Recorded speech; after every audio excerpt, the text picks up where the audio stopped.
Hello guys, this is 10th video on the MCQ series of environment. तो आज की video start करते हैं। So this is the first MCQ। Zemu glacier can be found inside A Kanchenjunga, B Namdapha, C Hemis, D Nanda Devi. The answer is A Kanchenjunga. दो spelling जो officially use होता है वो डिफरेंट है। और जेमू ग्लेशियर पे सवाल ऑलरेडी यूपीएससी ने 2019 में पूछा था। डायरेक्ट सवाल नहीं था वो, काफ़ी पांच स्टेटमेंट था, मैच करना था आपको। तो एक उसमें जेमू ग्लेशियर भी था। जेमू ग्लेशियर काफ़ी इंपॉर्टेंट है। कंचनजंगा के विद इन आपको जेमू ग्लेशियर मिलेगा, लेप्चा ट्राइब मिलेगी, थोलुंग मोनास्ट्री मिलेगा, और it is the only mixed heritage site of UNESCO in India. नाम दफ़ा आपको अरुणाचल प्रदेश में मिलेगा। हेमिस आपको यहाँ पे स्नो लेपर्ड काफ़ी ज़्यादा मिलता है, ये जम्मू एंड कश्मीर में है। नंदा देवी तो आपको पता ही होगा, उत्तराखंड में है। Second question, select the incorrect. World environment day 5th of June, world forest day 22nd of March, earth day 22nd April, ozone day 16 September. Ozone day 16 सितंबर को मनाया जाता है, इसी दिन मॉन्ट्रियल प्रोटोकॉल साइन हुआ था। अर्थ डे 22 अप्रैल को मनाया जाता है। वर्ल्ड फॉरेस्ट डे ये गलत है, 21 मार्च को मनाया जाता है, 22 मार्च को मनाया जाता है।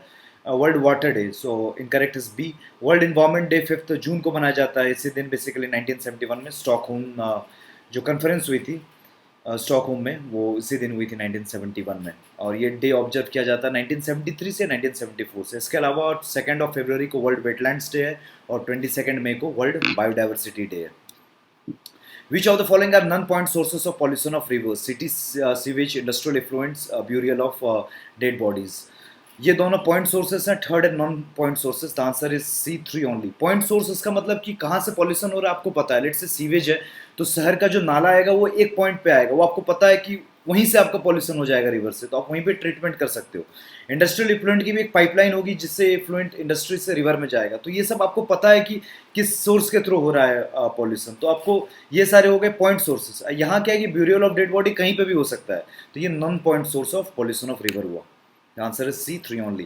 Graded response action plan is associated with which of the following? Tackling Delhi pollution, tackling ozone depletion, tackling global warming, sustainable development. The answer is A, tackling Delhi pollution. अब यहाँ पे हुआ क्या था कि एक बॉडी है EPCA, Environment Pollution Prevention and Control Authority। उसका काम होता है डिफरेंट स्टेक होल्डर के बीच में कोऑर्डिनेशन इंश्योर करना।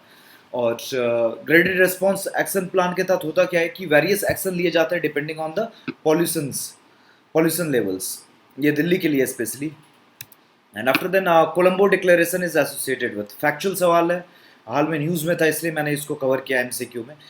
ए biodiversity conservation, B sustainable nitrogen management, C climate change, D sustainable development. The answer is B sustainable nitrogen management. Now the next question is, it is a potent greenhouse gas. The transpiration and evaporation increases its concentration in the atmosphere. Its concentration varies from region to region and season to season.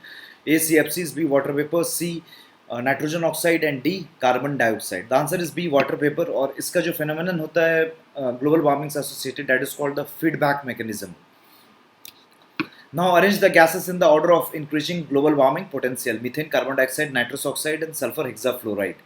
सबसे कम होता है carbon dioxide का, उसके बाद होता है methane का, उससे ज़्यादा होता है नाइट्रस ऑक्साइड का, सबसे ज़्यादा होता है सल्फर हेक्साफ्लोराइड का। तो आंसर हो जाएगा 2134, बी 2134।